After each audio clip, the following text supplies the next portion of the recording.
Esto es Aquí en Corto, el contacto directo con los especialistas en educación, cultura, política, género y otros más.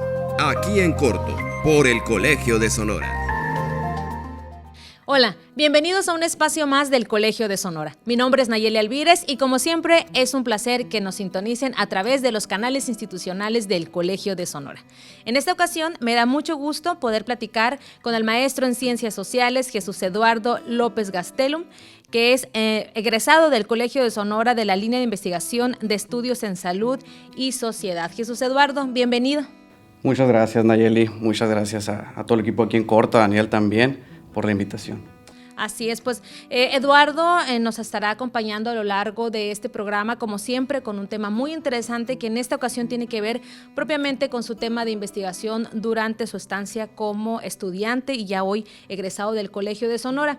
Su tema de tesis es accesibilidad geográfica potencial y realizada a frutas y verduras en la ciudad de Hermosillo. Este estudio tuvo como objetivo analizar la accesibilidad geográfica potencial a establecimientos con venta de frutas y verduras en la ciudad de Hermosillo y también por otro lado buscó identificar la accesibilidad geográfica realizada a estos establecimientos en habitantes de varias zonas de la ciudad, así como también explorar los motivos que les condicionan esta accesibilidad.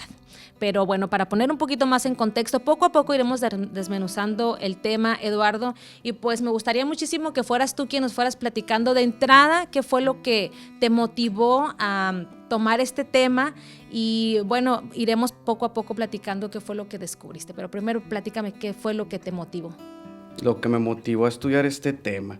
Sí, en el área de salud pública ya tienen varios años realizando estos estudios que tratan de ver cómo el entorno alimentario, es decir, los alimentos que nos rodean, incluyendo sus precios, la publicidad, la cercanía que tenemos a ellos, cómo influyen en nuestra manera de comer. En México esta investigación es más reciente, fuera del país ya lleva varios años, y en México lo que se comenzó a hacer es estudiar cómo la cercanía a los alimentos influye en el consumo de estos. Es decir, por ejemplo, si yo tengo una duda, ¿podemos mencionar marcas? Sí, claro, sin problema. Ok. Por ejemplo, si yo tengo un Oxxo, ¿no?, cerquita de mi casa, más cerca que otra tienda, es probable que yo consuma más alimentos ultraprocesados, papitas, bebidas azucaradas, que otra persona que tiene este tipo de tiendas más lejanas. Y los resultados de este tipo de estudios aquí en México muestran inconsistencias, ¿no? Algunos dicen sí, tener más cerca este tipo de alimentos hace que los consumamos más, y otros dicen no. Y yo, pues una de las hipótesis simples que tenía era, pues es que no necesariamente vamos a las tiendas más cercanas, ¿no? Y fue lo que quise documentar en este estudio. Por un lado, medir el acceso, vamos a decir, la cercanía que la gente tenía a las tiendas donde podía comprar frutas y verduras, y por otro, a dónde, a qué tiendas iba, ¿no? Si iba a las que tenía más cerquita o a qué otras y por qué iba a las que iban. Por supuesto, y esto tiene mucho que ver con relación a los hábitos también que tienen, sobre todo principalmente las familias hermosillenses, que fue pues esta área de estudio que tuviste, Jesús Eduardo, y a mí me llama mucho la atención, quienes tengan la oportunidad, les vamos a dejar el link del enlace directo a la tesis que se encuentra en el repositorio institucional. Inicies con esta frase de come frutas y verduras, ¿no? Tu trabajo. Entonces, es muy interesante porque dice, pues sí, es una frase común a nivel global que todas las personas utilizamos al momento de relacionar una sana alimentación. Sin embargo, pues este trabajo justamente busca poner el foco en este tipo de temáticas, como bien lo dices, y me gustaría iniciar primero cómo es que mides esta parte del acceso geográfico a los alimentos, porque si bien dices, bueno, tenemos algunos establecimientos y demás, pero ¿cómo se mide? ¿Cómo empiezas este trabajo de investigación? Sí. Para medir primero el acceso que le llamamos potencial, por decir el acceso probable, nosotros dijimos, es probable que las personas accedan a los lugares más cercanos, ¿no? Pero eso era una mera suposición, ¿no? Lo que hicimos fue usar un método muy sofisticado, un software, una computadora de sistemas de información geográfica le llaman, ¿no? Para medir el acceso a una distancia de 15 minutos caminando.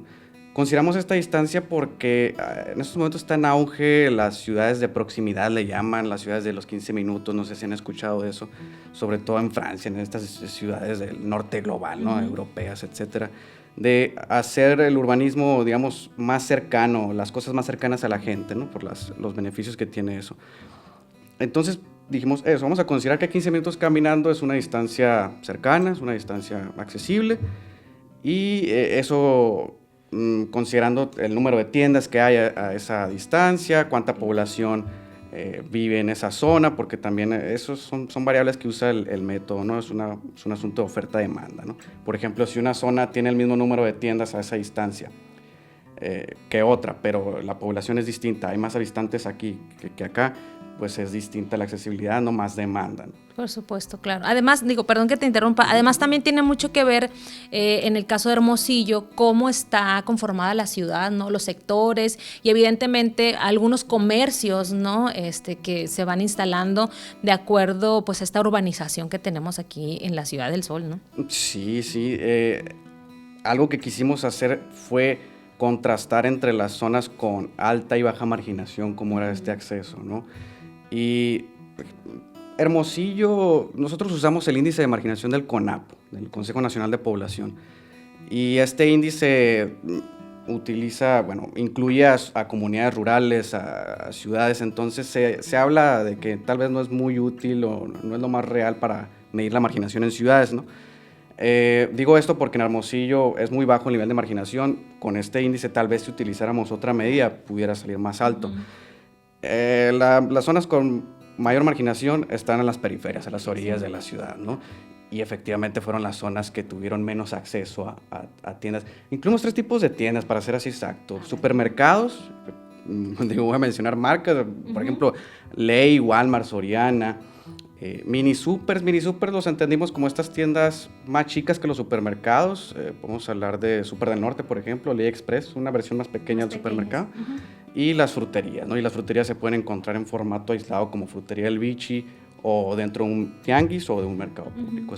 Estos 3 tipos de tienda. Y si las zonas con mayor marginación de la ciudad tienen menos acceso a estas tiendas. Y me imagino que en general a muchas otras cosas no tienen menos acceso. Sí, sin duda. Y es que sí, justamente, efectivamente, lo que bien mencionas, tiene mucho que ver, además de estas ubicaciones geográficas, lo que decíamos al inicio, ¿no? Estos hábitos alimenticios, pero que también tienen que ver, evidentemente, pues con el ingreso de estas familias, ¿no? Y el alcance que tienen para poder adquirir estos alimentos. Lo que me lleva también a preguntarte, ¿por qué es importante o por qué fue este interés de medir este acceso geográfico a estos alimentos, ¿no?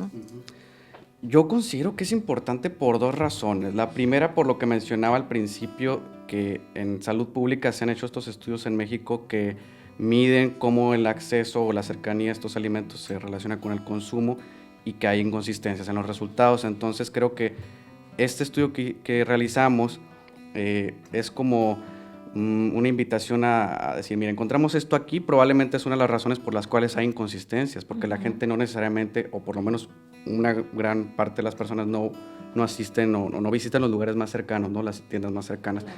Y esto en particular, Hermosillo, me puedo ir a otros. Yo siento que mi tesis abarcó un tema, por un lado de salud pública, pero por otro urbanismo. Nosotros encontramos que en Hermosillo es una ciudad, vamos a decirlo como muchas, carrocéntrica, ¿no? Hay muchos vehículos, va en aumento el parque vehicular, el número de vehículos en la ciudad, entonces eso también implica que más personas y cada vez de ingresos más bajos tienen la capacidad de moverse distancias más largas, ¿no? Por un lado, decía, es importante para la salud pública, para explicar cómo las prácticas alimentarias, cómo se dan, pero por otro también, en tema de urbanismo, sí nos conviene mucho hablar del acceso a las cosas en las ciudades, precisamente por el problema de siniestros viales, la seguridad vial, la contaminación ambiental y también las distancias, ¿no? Aquí en Hermosillo hemos visto que hay mucho tráfico. Así es. Y una de las partes que se debe empezar a ver es eso, es dónde están las cosas y por eso a dónde van las personas, ¿no? Sin duda. Es una ciudad monocéntrica, es decir, tenemos un solo centro, mucha gente se traslada al mismo lugar, desde las periferias hasta los centros, ¿no? Hay que empezar a hablar de ciudades policéntricas donde haya más cosas en varias partes, ¿no? Para que haya menos necesidad de trasladarse tantas distancias y que se concentren los vehículos en las mismas zonas. Así es, y es que justamente lo que bien mencionas, sin duda con esta pequeña introducción nos podemos dar cuenta, Jesús Eduardo, pues hay muchas aristas y otros temas más de investigación que invitan con este trabajo que tú realizas a explorar más esta situación, porque además, no sé si en tu trabajo también mencionas, pues cómo es el consumo del hermosillense en cuanto a frutas y verduras, porque además de que somos un estado fronterizo, también tenemos este choque cultural de todos estos productos procesados y que además están muy al alcance del ciudadano común, de a pie, y evidentemente también quien tiene esta oportunidad de estar viajando al extranjero y consumir este tipo de alimentos procesados, ¿no? Sí, ahorita que hablas de eso, por ejemplo, no sé si ocurre en otras ciudades, me imagino ciudades fronterizas también, Sí, ¿no? sí, probablemente. Que están estos mercados de productos americanos, ¿no? Estas tienditas, ya vi varias aquí en la ciudad, Sí. y que la mayoría son ultraprocesados, ¿no? Y ahora vienen los coreanos y productos, o sea, de otras latitudes que llama poderosamente la atención, que curiosamente son productos en su mayoría procesados, porque no hablamos de frutas de otros países, ¿no? Sino estos productos. Sí, y el norte del país, según las encuestas nacionales de salud, es la región, comparada con el centro del sur, que tiene el consumo más bajo de frutas y verduras. Esto se puede explicar, me parece, en parte también por el entorno en el que vivimos en el norte del país. Es más árido que el centro y el sur, y la actividad pecuaria, específicamente el ganado bovino, es sobre todo del norte, ¿no? Entonces esto ya puede explicar también cómo se van creando las prácticas alimentarias de las personas desde que se fundó aquí las primeras civilizaciones, ¿no? Además de esto que mencionas, de que vivimos en una zona fronteriza y de algún modo podemos estar más influenciados por la manera en la que se alimentan estas personas, ¿no? Pero ya en general en el país, sea centro o frontera, los ultraprocesados están en todas partes y muy cerca.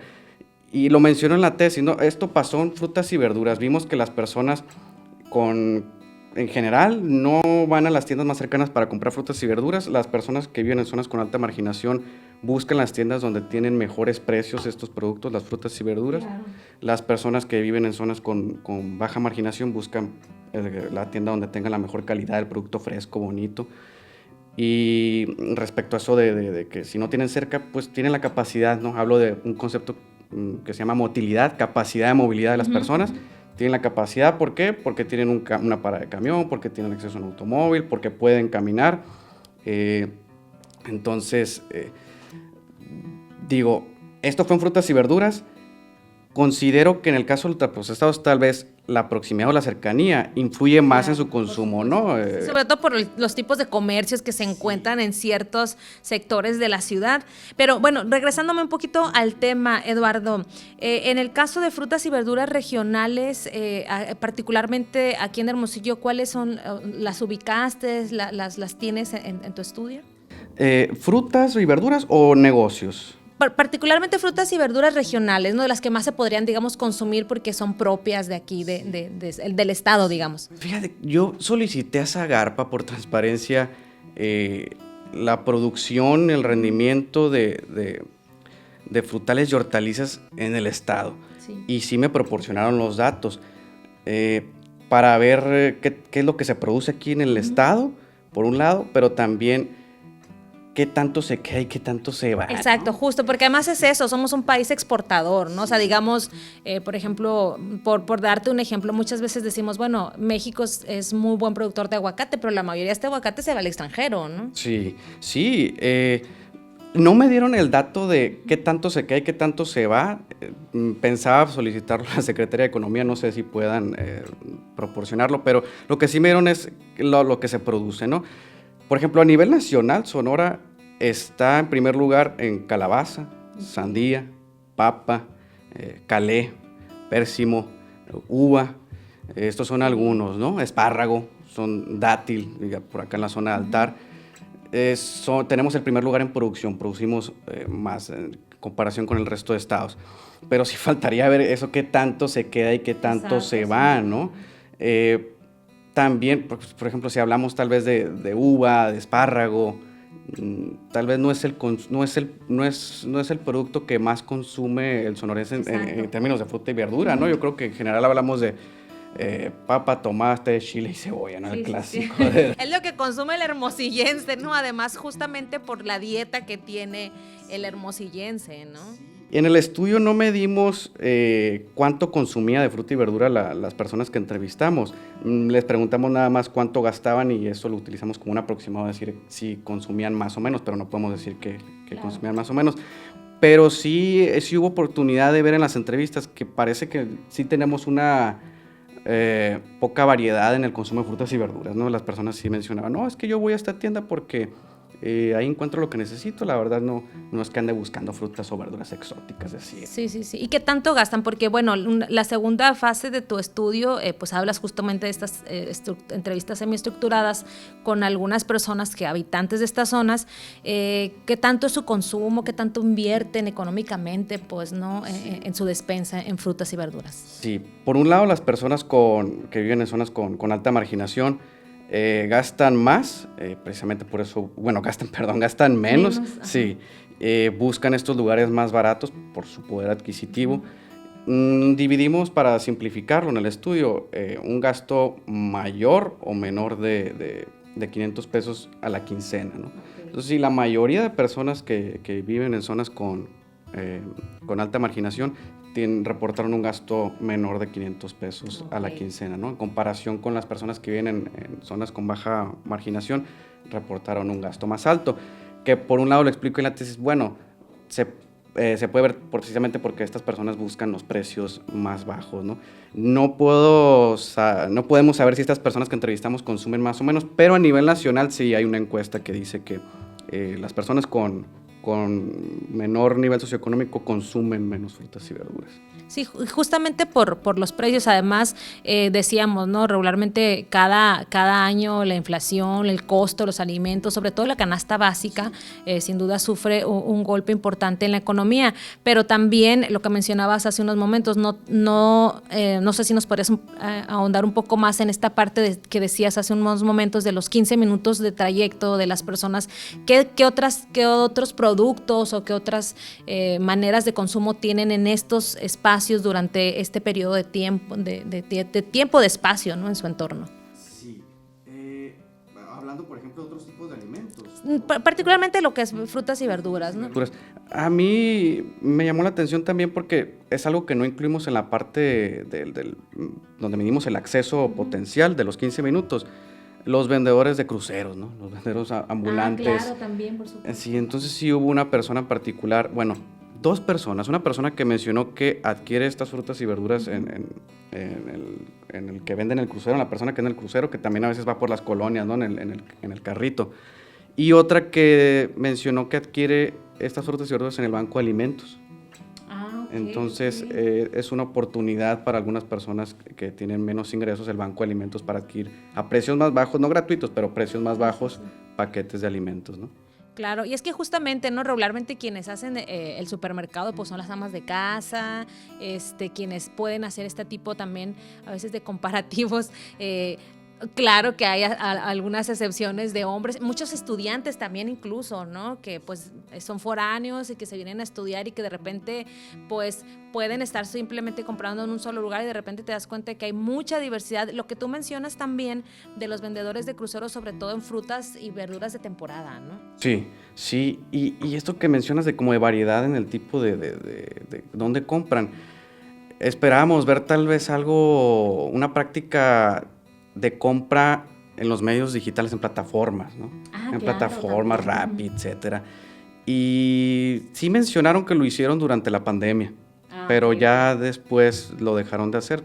Probablemente que haya alguna otra persona que siga haciéndolo así por practicidad, ¿no? Pero sí, las personas que lo mencionaron eran personas de mayor ingreso, ¿no? Sí, claro, y es justo lo que te voy a decir, bueno, también tiene que ver el poder adquisitivo, porque además entiendo que estas aplicaciones que he visto muy comúnmente, inclusive ya en los supermercados, ¿no? Que hasta el estacionamiento tiene su área para gente que va y ya compro en línea, nada más y vas y recoges tu súper. Tiene algún costo, ¿no? Sin duda. Sí, sí tiene un costo, la empresa va a sacar sus ganancias, ¿no? Y a veces hasta piden ahí, te meten reciben la propina de 10%, ¿no? del repartidor. Sí, sin duda. Definitivamente es un tema que llama poderosamente la atención a seguir dándole, pues, de alguna manera mayor atención, porque evidentemente la ciudad ha crecido bastante, lo que mencionábamos hace unos momentos, somos un estado fronterizo, hemos estado recibiendo y viendo, pues, de alguna manera cómo, la población ha ido creciendo, ¿no? Si bien es cierto, tenemos aquí la Costa Hermosillo, que es principal productora de uva, lo que decíamos hace rato, no es un producto que se quede, ¿no? Sin embargo, pues sí hay un consumo directo de muchas de estas frutas y verduras. Jesús Eduardo, ¿qué más encontraste en este trabajo que realizaste? Y algo también, ahorita vamos a eso de la importancia de generar política pública, pues en cuestiones de estos establecimientos que llegan, porque finalmente ellos tienen el propósito de vender, ¿no? Pero también qué es lo que nos están vendiendo, ¿no? Sí, en ese tema de políticas públicas, al principio estaba más escéptico yo, ¿no? Decir, bueno, ¿a qué puedo llegar con los resultados? Decir, ¿qué podría yo recomendar? Digo, fue un estudio nada más, no. Pero mira todo lo que te encontraste, ¿no? Sí. Empiezas a desmenuzar y dices, hay muchas áreas de oportunidad. Sí, conforme fue pasando el tiempo y presenté el trabajo en otras partes, como que fue evolucionando mi manera de ver esto de las políticas públicas. Y ahora considero que pues este estudio se puede sumar a otros, no puede quedarse así individual, sumándose a otros, claro, para incentivar precisamente esto de las ciudades.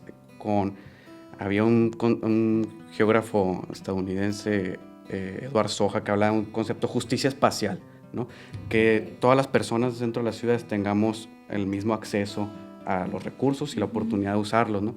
Entonces creo que se debe buscar eso por los beneficios que tiene, ya vimos, en movilidad, pero también en salud, ¿no? Entonces, yo diría que la implicación en política pública, eso, buscar ciudades más equitativas, más justas en cuanto al acceso, eso va a mejorar la movilidad. Y también, por otro, si se busca mejorar la alimentación, pues vemos que tal vez la cercanía, no es lo más influyente. Vimos que tal vez los precios pueden ser, aumentar el poder adquisitivo de las personas para que puedan adquirir estos alimentos puede ser mejor. Por ejemplo, ahora sí hablando de un estudio más grande, ¿no? Otra encuesta nacional de salud y nutrición vio que de 7 opciones de respuesta, cuando le preguntaron a la persona cuáles son los obstáculos que te impiden comer saludable, las primeras 3 opciones eran: la primera, falta de dinero para comprar frutas y verduras, así en específico, falta de dinero para comprar frutas y verduras. La segunda, falta de conocimiento para preparar alimentos saludables. Y la tercera, el tiempo para prepararlos. Entonces, hay que ver esas otras variables, ¿no?, que influyen en el consumo de alimentos, no puede ser una sola. Sí, sin duda. Y es que evidentemente tu estudio, Jesús Eduardo, impacta en muchas áreas, como bien lo mencionas. Principalmente creo que una de las más importantes es el tema de salud, ¿no? Al momento de adquirir estos productos, que muchas veces asociamos los productos saludables con algo poco alcanzable por el costo, ¿no? Que si bien es cierto, mencionábamos, los costos son variables, pero sin duda tu trabajo también pues destaca estos otros lugares en donde puedes ir a comprar. Hay mucha gente que lleva años yendo, por ejemplo, al mercado, que venía aquí al mercado municipal, que ahorita está cerrado, ¿no? El mercado del Zaguar, o sea, han encontrado estas otras alternativas. Ahorita mencionaste el banco de alimentos, por ejemplo, ¿no? A lo mejor hay mucha gente que nos está escuchando y viendo ahorita y que no sabía y que puede decir, bueno, hay una alternativa de estas asociaciones, porque entiendo que es una asociación, que puede acercar estos alimentos también al ciudadano interesado en poder también adquirir este tipo de productos a un costo más bajo.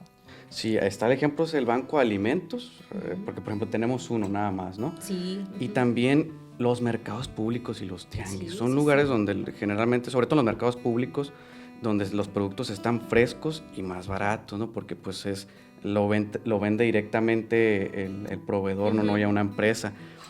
Y cuántos mercados tenemos, ¿no? También son menos en comparación con minisupers y supermercados. Yo creo que es una oportunidad también ahí para incentivar este tipo de mercados locales donde los precios y la calidad son mejor, ¿no? Sí, sin duda. Y bueno, también este tema importante que mencionas de pues la cuestión urbana, ¿no? Vemos cómo la ciudad crece, vemos cómo establecimientos comerciales, pues ya muy conocidos, muy ubicados de acceso rápido, donde puedes encontrar, y me llama la atención porque es cierto, o sea, llegas a este tipo de tiendas que están en cada esquina y te topas con que llegas y el área de frutas y verduras es un mueblecito pequeño de 3 charolas, ¿no? O sea, ves un plátano, una manzana y 3 limones, ¿no? Al menos en mi experiencia es lo que me ha tocado.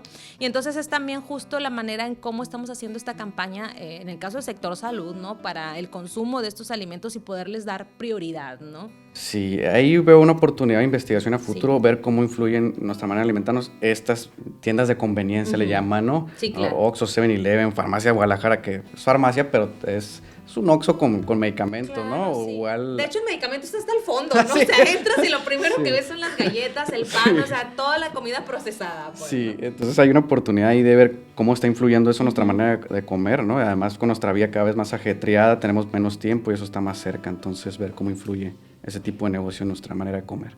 Sin duda. Jesús Eduardo, pues definitivamente haces un tema de investigación, como bien dices, te preguntabas de qué manera qué puedes proponer. Hay muchísimo trabajo de fondo, es un trabajo que inclusive pues te tomó este trabajo de a pie, el hacer estas entrevistas y demás, acercarse y hablar con la gente que lo vive del día a día, pues yo creo que es la mejor manera de poder presentar estos resultados y ver las necesidades, ¿no? Sí, tal cual. Yo también haría una invitación que se hagan más estudios estos con las personas, pues ir con las personas y saber en qué situación están, cómo comen y por qué comen así, ver sus percepciones, sus representaciones sociales, ¿no? ¿Qué significa para ellos su manera de comer? Sin duda el trabajo de campo es sumamente importante y el Colegio de Sonora pues se caracteriza justamente por eso, sus posgrados son de alta demanda y también de mucho rigor académico. Jesús Eduardo López Gastelo, muchísimas gracias por compartirnos estos hallazgos y también por esta invitación que haces a los tomadores de decisiones. El trabajo de tesis de Jesús Eduardo se encuentra en el repositorio institucional del Colegio de Sonora, www.colson.edu.mx, para que la consulten. Es un tema muy amplio y que seguramente habrá pues muchos temas más que le sigan a tu trabajo, Jesús Eduardo. Muchas gracias. Que sí, muchas gracias, Nayeli, muchas gracias, Daniel, y pues ahí estamos para cuando se ofrezca otra entrevista. Muy bien, no, pues nosotros encantados de que le puedas dar seguimiento en algún otro momento y que haya resultados también interesantes pues en materia de salud, en materia económica, de urbanización. Este trabajo da para mucho más, así es que ahí está, consulta gratuita y también la pueden descargar. Muchísimas gracias a ustedes por escucharnos, por vernos y seguirnos también en nuestros canales institucionales. Les recordamos que y todas las entrevistas que se realizan a los egresados del Colegio de Sonora las encuentran en el podcast de Spotify, así con el nombre de El Colegio de Sonora. También nos encuentran en Facebook, en Twitter, en Instagram. Ahí encontrarán toda la información, los eventos y las actividades que están próximas a realizarse aquí en la Casa de las Ciencias Sociales. Me despido y les recuerdo que en la siguiente ocasión estaremos platicando con un tema más también que tiene que ver con ciencias sociales, política pública y la solución a este tipo de problemas que aquejan no solamente a la ciudad, al estado, sino a toda una comunidad. Muchísimas gracias, nos escuchamos y nos vemos en una próxima ocasión. Hasta pronto. Esto fue Aquí en Corto, una producción del Colegio de Sonora en Radio Universidad. El Colegio de Sonora te invita a sus próximos eventos. Viernes 24 de enero a las 17 horas a la conferencia magistral inaugural Conceptos y debates centrales del campo de estudios de las políticas públicas, una visión general, por José Luis Méndez Martínez del Colegio de México. El evento se llevará a cabo en el auditorio de posgrado del Colegio de Sonora, ubicado en Avenida Obregón 22, esquina con Callejón de Ayllón, centro de Hermosillo, Sonora. El lunes 27 de enero a las 12 horas te invitamos a la primera sesión del seminario en línea Etnografía de las Movilidades y las Fronteras, dirigido a investigadoras, investigadores y estudiantes en ciencias sociales, humanidades y público en general. Informes con la doctora Mónica Toledo al correo mtoledo@colson.edu.mx. Estos eventos se transmitirán en vivo por la página de Facebook del Colson. Más información y programas de eventos en www.colson.edu.mx o en nuestras redes sociales como @colsonora. La entrada a estos eventos es gratuita. Te esperamos. Encuentra a El Colegio de Sonora en sus redes sociales, Facebook, YouTube, Instagram y Twitter como @colsonora. Danos me gusta, síguenos o suscríbete para que estés al tanto del quehacer científico que realiza nuestra institución. No lo olvides, búscanos como @colsonora. Aquí en corto, el espacio del Colegio de Sonora en Radio Universidad. Todos los viernes en punto de las 16 horas, escucharás entrevistas con temas diversos en la voz de investigadores, egresados e invitados del Colegio de Sonora. Aquí en corto, viernes 16 horas por Radio Universidad. Encuentra a El Colegio de Sonora en sus redes sociales, Facebook, YouTube, Instagram y Twitter como @colsonora. Danos me gusta, síguenos o suscríbete para que estés al tanto del quehacer científico que realiza nuestra institución. No lo olvides, búscanos como @colsonora.